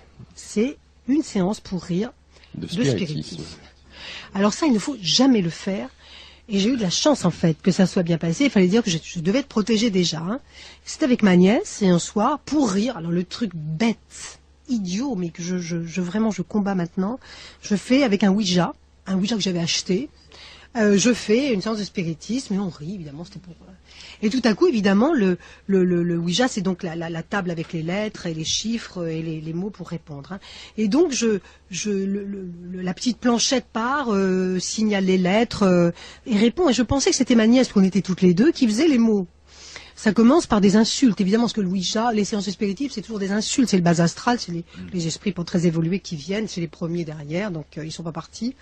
Enfin, c'est vraiment le plus bas. Et j'ai dit, qu'est-ce que c'est que ce truc ? Et en fin de compte, au bout d'un moment, il y a un esprit qui vient et qui me dit, eh bien, tu sais quoi, je serai ton fils. Il faut dire qu'à l'époque, je ne pouvais pas avoir d'enfant et je faisais des traitements pour avoir un enfant. Je dis, tu seras mon fils, mais je suis ton fils, je n'ai pas d'enfant.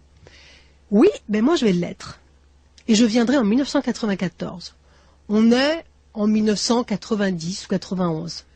J'oublie la chose, on oublie la séance, je n'en fais plus jamais. Je trouvais ça vraiment assez terrible. En plus, on sentait des présences, ça n'allait pas du tout, donc on a arrêté.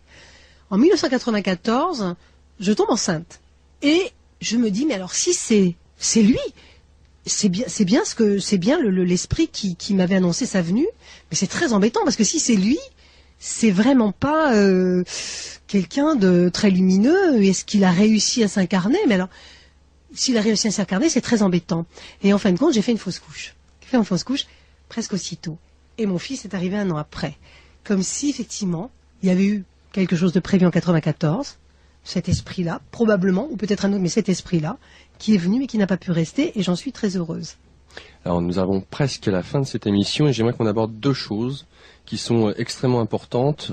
Alors vous faites la distinction, l'infiltration et la possession. Ah oui. Commençons par l'infiltration, si vous le voulez bien. L'infiltration, c'est, vous savez que partout, j'en vois partout, et en venant cet après-midi, je regardais les trottoirs sont pleins d'âmes errantes, des entités, des gens qui n'arrivent pas à passer, ou qui continuent d'aller au travail, ou qui prennent conscience qu'ils sont de l'autre côté, mais qui n'arrivent pas à partir, pour multiples raisons. Hein.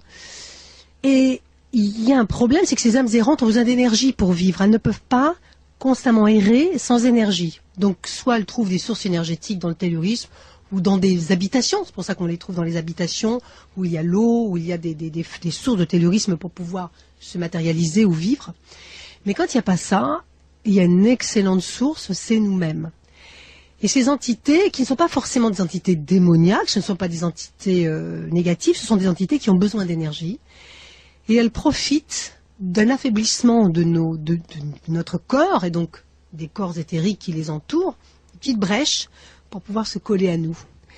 Ils ne rentrent pas à l'intérieur du corps, et ils ne nous possèdent pas vraiment, mais ils vivent à côté de nous, et ils finissent par devenir à s'imprimer dans l'information des cellules. C'est-à-dire que nos cellules finissent par contenir leurs informations.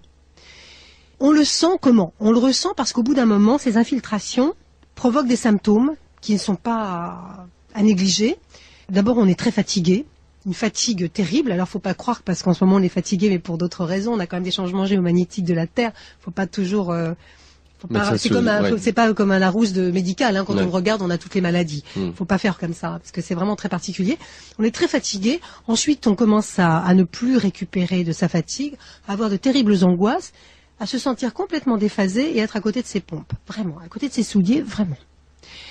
Donc ça veut dire qu'on est en cohabitation. Pas intérieur, c'est-à-dire que l'esprit ne peut pas s'exprimer par nous, mais il vit à côté de nous. Une sensu énergétique. Oui, une sensu énergétique qui va finir par nous imposer aussi ses goûts. Parce qu'au bout d'un moment, on commence à se sentir différent, à avoir envie de faire des choses un peu étranges, etc. Qui ne nous ressemblent pas. Qui ne nous ressemblent pas. J'avais travaillé là-dessus avec un Italien, professeur Barbaresi, au centre Lakowski de Rimini, parce qu'on avait fait des expérimentations là-dessus. On avait trouvé qu'effectivement, ces esprits s'infiltrent par des brèches du corps éthérique. Ça vient comment ? Ça vient quand on fume beaucoup, ça vient avec la drogue, ça vient avec l'alcool, quand on boit énormément, etc. Souvent, on a ces esprits qui passent. Quelquefois, ils ne restent pas. Ils passent, ils s'en vont. Quelquefois, ils s'attachent. Si on a beaucoup d'énergie, ils restent. Et ces infiltrations, que les Italiens appellent les éléments psychonucléaires, parce qu'on dit qu'ils s'impriment dans le noyau de la cellule, ces esprits-là sont la cause de bien des soucis appelés dépression. Sauf que maintenant, moi j'ai un protocole pour reconnaître si c'est une dépression ou une infiltration. C'est souvent des dépressions ou des déprimes. Hein. Parce que beaucoup de gens viennent me voir en disant, vous croyez, je dois être infiltré, mais c'est pas ça en fait. Quelquefois on est infiltré, mais ça s'en va et il n'y a pas besoin d'intervenir, parce que c'est très léger. Alors ça, c'est l'infiltration. Ça arrive dans 70% des cas. Quelquefois, ça reste, quelquefois ça part. Ça vient avec un choc émotionnel aussi. Ça peut venir avec, souvent après les opérations, après une anesthésie générale, etc. On se réveille, on est plusieurs, on est deux. Quelquefois, on peut être trois. La semaine dernière, où il y a 15 jours, j'ai débloqué quelqu'un. Il y avait 5 entités comme ça qui vivaient, mais la dame faisait vraiment des problèmes rhumatismaux très très forts. Est-ce qu'il vient s'y ajouter un sentiment qui est général, hein, de tristesse? Oui, de déprime. Ouais, déprime, angoisse. Pas de source de goût à la vie, malgré le fait qu'on peut peut-être faire un métier qu'on aime, avoir une famille extraordinaire, mais manque de saveur, manque d'appréciation. Oui, puis ça vient d'un seul coup, hein, sans raison. D'accord. Je comprends pas. Je me sens pas. Manque d'envie, puis angoisse aussi. C'est très anxiogène, Alors ça, c'est l'infiltration. Et puis il y a la possession. Alors la possession, c'est vraiment beaucoup plus violent, parce que la possession, ce sont des entités démoniaques. Je les appelle démoniaques. C'est vraiment des entités négatives qui viennent du très bas et qui possèdent un corps, c'est-à-dire habitent une personne et vont faire une colocation, vont être colocataires et vont prendre la parole et décider de certains actes à la place de la personne. Juste pour faire écho à ce qui vous est arrivé, ce à quoi vous avez été confronté, c'est de mettre en évidence, puisqu'on parlait des séances de spiritisme, de jeunes qui ont effectué cela et l'un d'entre eux n'y croyant pas, s'est dit si t'es le démon, vas-y, viens, je t'attends. Oui. Et là, il a ouvert la porte. C'est vraiment dans cet esprit des vampires, où pour que le vampire puisse éventuellement rentrer chez nous, il faut qu'on lui ouvre la porte et qu'on dise entre. Oui. Il y a vraiment cette idée-là. Et là, pour le coup, possédé. Le père finit par arriver à vous pour... Oui, après un périple. Un périple terrible, parce qu'il a cherché des exorcismes partout, personne ne voulait y aller. C'était très impressionnant, hein. C'était une possession très intense. Une voix, un langage du XVIIIe siècle chez un jeune ado qui d'un seul coup s'était mis à, lui qui avait travaillé moyennement au lycée, à avoir des dissertations exemplaires, à avoir des connaissances incroyables, qui ne savait pas quand il est arrivé à la maison la première fois. Il a regardé la télévision et il a dit à son père, qu'est-ce cela? C'est intéressant. Il ne reconnaissait pas les choses, il avait un autre regard. Il avait un regard complètement... illuminé et puis capable d'une grande négativité. Alors ce qui était étonnant aussi, c'est qu'un prêtre exorciste était venu. Le père était allé chercher un prêtre exorciste sous la force, il avait contraint de venir pour aider son fils parce que personne ne voulait venir. Et quand il a commencé à envoyer le bénite, la poitrine s'est mise à fumer. Il y avait une fumée, comme ce père était dans l'armée, il avait fait beaucoup de photos, il était très dans l'enquête et enfin c'était assez impressionnant. Donc, et puis il y avait des asticots qui venaient partout dans la chambre où dormait le garçon, qui spontanément des asticots venaient. C'était donc la négativité, la pourriture qui était attirée par toute cette entité qui était démoniaque, vraiment une entité démoniaque, qu'on a réussi à chasser au bout de 3 mois de travail incessant, hein, parce que ça part pas comme ça, hein, c'est pas de prière, ça marche pas par la prière, hein, ça marche vraiment par il faut se colter, il faut se battre. Il faut y aller, il faut que je vais pas donner ma recette de cuisine, mais il y a une décorporation, je sors de mon corps, je vais dans l'astral, je vais le chercher, j'essaie de l'emmener, il y a vraiment un corps à corps, il faut être soldat, Et je lui disais, mais laisse ce jeune, et il me dit, qu'est-ce que tu me proposes si je le laisse? Je dis, je sais pas, il dit, viens avec moi, je t'emmène et je le laisse, sinon je l'emmène. Je l'emmène, ça veut dire, je vais jusqu'au bout. Et quand il dit je l'emmène, c'est je le fais mourir. Je pars avec lui de l'autre côté. Parce que c'est ça, la possession. Je ne lâche pas jusqu'à la mort. Et ça me fait penser un jour à quelqu'un qui s'était suicidé et avec qui j'ai... Alors sur le suicide aussi, il faut dédramatiser un petit peu parce que tous les suicidés ne sont pas maudits ni damnés, c'est pas vrai. Il faut sortir de ça, de la culpabilité. Première chose, on sort de toute culpabilité. Non, tout le monde fait son chemin normalement et heureusement les pauvres. Si en plus ils souffrent et en plus... ils doivent être damnés, c'est pas la peine. Non. Mais un suicidé m'avait dit, quand je suis arrivé de l'autre côté, on s'est retrouvé à 2. C'est-à-dire qu'il s'est retrouvé avec l'entité qui était en lui et qui lui a dit, alors, ça y est, j'y suis arrivé. Et il me dit, il s'est sauvé. Donc, ça prouve bien que des gens qui agissent quelquefois et sont sous influence, et je ne vous ferai pas de dessin sur l'actualité en ce moment, il y a des gens qui sont vraiment sous influence, non seulement humaine, hein, mais une influence aussi démoniaque. Ça, j'en suis persuadée. Et la personne sur laquelle vous êtes intervenu est au téléphone et qui a été, pendant cet entretien téléphonique, qui a pris 5 ou 6 voix différentes. Alors, ça m'amène à vous poser la question, est-ce que de temps en temps, vous avez ce qu'on appelle ici, homme de matière, des échecs? Ah bah oui, heureusement. Enfin, heureusement, oui, je suis pas Superman, je suis pas Superwoman. Je prends pas le dessus là-dessus. Quelquefois, alors il m'est arrivé une fois d'avoir un échec, pas sur des entités judéo-chrétiennes, je vais les appeler comme ça. Mais je suis intervenue un jour sur une dame qui était vraiment possédée, c'était une scientifique qui faisait des recherches, et en faisant une séance de spiritisme, elle a été possédée par une entité qui l'a complètement broyée de l'intérieur, et cette entité ne répondait à rien. Vous savez, quand on parle à une entité qui possède quelqu'un, on cherche à savoir s'il fait partie d'un système judéo-chrétien, et on va commencer à parler des codes, du bien, du mal. Cette entité ne répondait ni au bien ni au mal, et au bout d'un moment, je lui dis, mais qui êtes-vous? Il me dit, je ne suis pas d'ici, mais je m'amuse beaucoup. Et j'ai compris qu'on était dans une autre dimension. On n'était plus là-dedans. Là, c'est un échec. Je ne sais pas comment intervenir.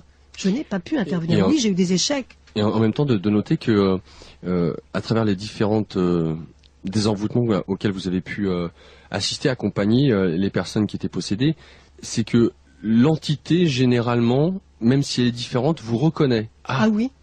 Te voilà, je t'attendais.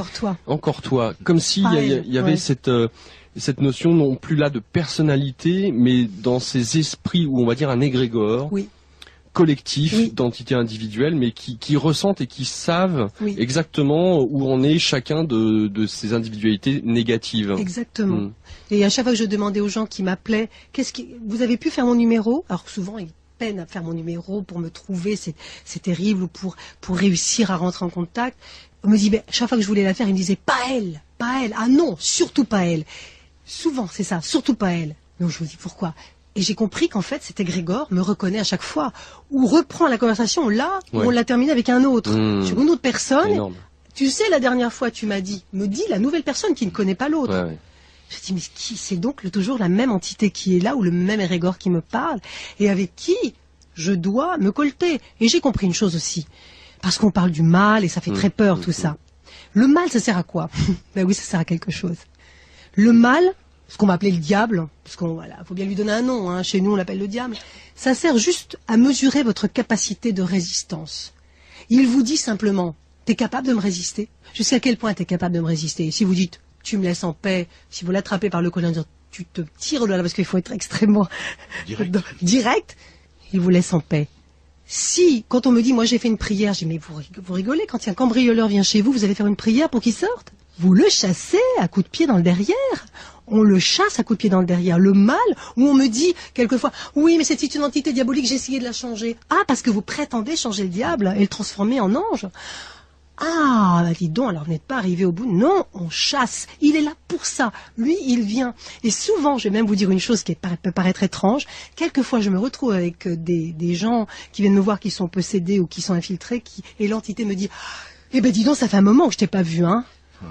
Dis donc, je suis encore là. Hein. Et il y a comme une espèce de volonté que je revienne pour dire, alors, on y va? On y va, mais pour s'amuser. Pour s'amuser, pour me dire, t'es toujours capable, et pour dire à la personne, t'es capable, toi, de me chasser aussi? Vous êtes capables, toutes les deux? Et une fois qu'on a gagné, c'est fini. On a résisté, on a gagné. La personne s'en ressort plus fort. Il faut être plus fort. Et ça vous apprend une chose, c'est que dans la vie, on doit résister. Il ne faut pas avoir peur. N'ayez pas peur, disait l'autre. N'ayons pas peur. La peur, ça doit être juste une petite alarme. Le mal est là pour nous mesurer à notre capacité, pour jauger notre capacité à le prendre par le collet. Et la lumière est toujours derrière. Toujours. Toujours derrière. On n'est jamais abandonné. Ça, c'est très important de le savoir. On n'est jamais abandonné. Patricia Daré avec nous, médium et journaliste, un souffle vers l'éternité. Je voudrais partager mes messages de l'au-delà aux éditions Michel Lafon de la librairie de l'Inconnu, au 84 rue du Cherche-Midi dans le 6e arrondissement à Paris. François c'est la fin de cette émission. Patricia. Hélas, Patricia, un immense merci. Merci à vous, j'ai été ravie d'être là, j'ai beaucoup parlé. Un grand plaisir. Et nous sommes très fiers de vous avoir reçu à la librairie de l'Inconnu. Je suis très heureuse d'être dans cette belle librairie dont j'ai tellement entendu parler et dont je rêvais. Vous savez, j'ai souvent rêvé de venir ici, je suis ravie d'y être. Eh bien, écoutez, il faut revenir. Voilà. J'espère bien. Merci à vous.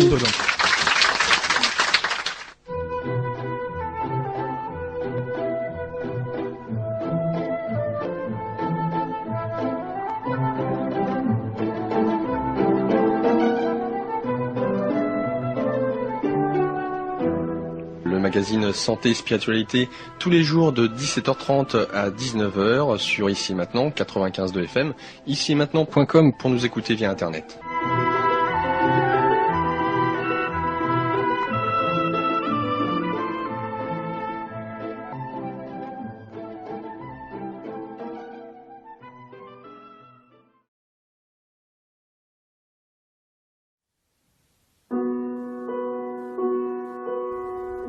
L'enregistrement que vous venez d'écouter est disponible en accès libre sur plusconscient.net.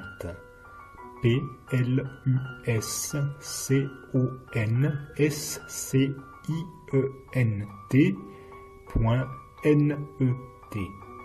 Notre objectif est de proposer une sélection de fichiers audio dans différents domaines tels que le réchauffement climatique, le pic pétrolier, les menaces qui pèsent sur la civilisation, ou encore la spiritualité. Notre but, contribuer à la prise de conscience de chacun, première et nécessaire étape des changements requis face aux grands problèmes de notre temps. Si vous souhaitez partager une réflexion que vous inspire cet enregistrement, un lien ou tout autre matériel en rapport, faites bénéficier la communauté de votre précieuse contribution. Vous pouvez utiliser les fonctionnalités d'échange de la plateforme pour cela. Merci de votre écoute.